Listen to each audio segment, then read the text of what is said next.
পবিত্র ঈদুল আজহা নামাজটা দাদু বাড়ি পড়তে গিয়ে নামাজটা পড়তে পারলাম না। গরু জবাই করতে গিয়ে গরুর গুতা খেয়ে আমার অবস্থা পুরো টাইট। সো গাইস আজকের এই ভিডিওতে দেখবেন কোরবানি ঈদের দিন সারাদিন কি করলাম না করলাম, কিভাবে গরু জবাই করলাম, কোথায় কোরবানি দিলাম, এভরিথিং সবকিছু থাকবে আজকের এই ব্লগে। আর এই ভিডিওতে তো ঈদের ভরপুর চমক বিনোদন থাকবে। তো ভিডিওটা না টেনে সবাই সম্পূর্ণ ভিডিওটা দেখতে থাকুন। হ্যালো গাইজ, আসসালামু আলাইকুম। সবাই কেমন আছেন? আশা করি সবাই ভালো আছেন। আলহামদুলিল্লাহ, আপনাদের আমিও ভালো আছি। সবাইকে প্রথমেই জানাইতেছি বাসি ঈদ মোবারক। কারণ ব্যস্ত থাকার কারণে ভিডিওটা আপলোড করতে অনেক বেশি লেট হয়ে গেছে, তার জন্য সবাইকে জানাচ্ছি বাসি ঈদ মোবারক। যাই হোক গাইজ, বাসা থেকে বেরোয় এখন চলে যেতেছি দাদু বাসায় ঈদের নামাজ পড়তে। আর দাদু বাসায় ঈদের নামাজ দিছে 7:30টায়। আমরা প্রতি বছরই ঈদের নামাজ দাদু বাসায় পড়ি। A few moments later. Guys, আমাদের ভাগ্যটা খারাপ। এই বছর দাদু বাড়ি গিয়ে ঈদের নামাজটা পড়তে পারলাম না, কারণ দাদু বাড়ি গিয়ে দেখি ঈদের নামাজটা প্রায় শেষ। তার জন্য আমি আর আমার বড় ভাই চলে আসছি আমাদের বাজারের মসজিদে। এই মসজিদে এসে পবিত্র ঈদুল আজহা জামাটা আদায় করে নিলাম। নামাজ পড়া শেষ করে ড্রেস চেঞ্জ করে আমি আর আমার বড় ভাই চলে আসছি আবারও দাদু বাসায়, কারণ আমরা প্রতি বছর কোরবানি দাদু বাসাতেই দেই। এখন আমি দাও বডি টডি নিয়ে চলে যেতেছি রাস্তাতে। এদিকে একে একে গরুগুলো শোয়ানো হচ্ছে আল্লাহর রাস্তায় কোরবানি দেওয়ার জন্য। আর গাইস, প্রতি বছর 7 থেকে 8টা গরু জবাই করা হয় আমাদের দাদু বাসায়। আর দাদু বাসায় 12 থেকে 13টা ঘর আছে, সবাই কম বেশি কোরবানি দেয়। আর গাইস, গরু জবাই করার ভিডিওগুলো ব্লার করা থাকবে।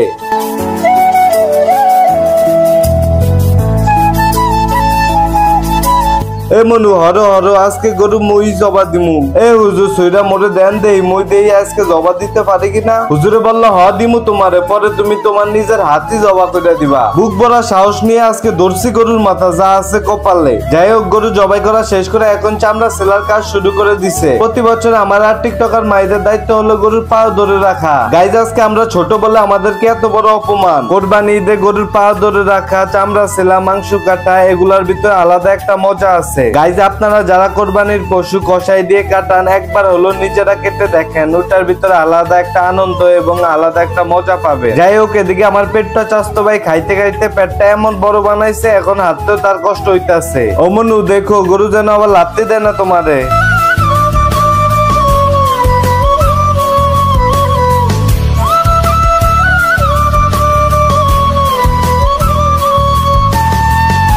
এদিকে যে যার গরু কাটার জন্য ব্যস্ত। সবাই কাজের মাধ্যমে ঈদের আনন্দটা সবাই ভাগাভাগি করে নিতেছে। তার জন্য আমার গ্রামের বাড়ি অনেক বেশি ভালো লাগে।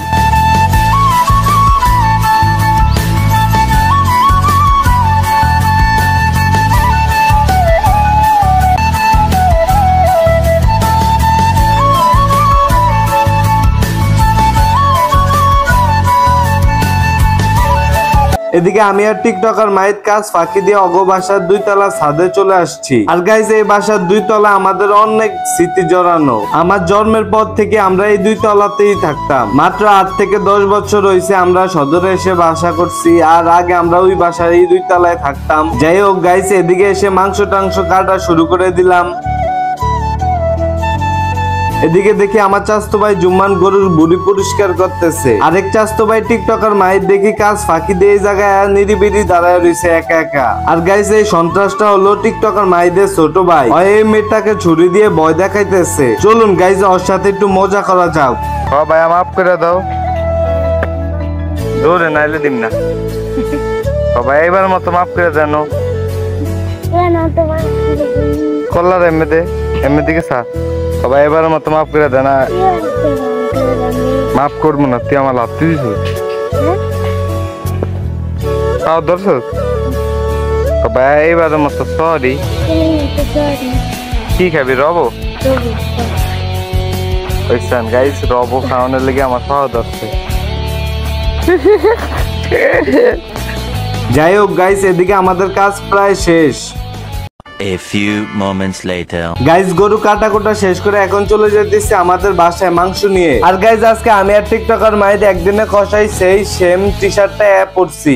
3:28 AM. এদিকে দেখি কোরবানি ঈদের ঐতিহাসিক চালের রুটি আর গরু মাংস রান্না করছে আম্মু। গাইজ, আপনাদের ঈদ কেমন কাটছে অবশ্যই কমেন্টে জানাবেন। তো গাইজ, আজকে ভিডিওটা এমন। তো যদি ভিডিওটা ভালো লাগে লাইক কমেন্ট শেয়ার সাবস্ক্রাইব দিয়ে আমার পাশে থাকবেন। আর যারা ফেসবুক পেজ থেকে দেখতেছেন, পেজটাকে এখনো ফলো না করে দেখলে সবাই ফলো করে দেন। সবাই ভালো থাকবেন, সুস্থ থাকবেন। আল্লাহ হাফেজ।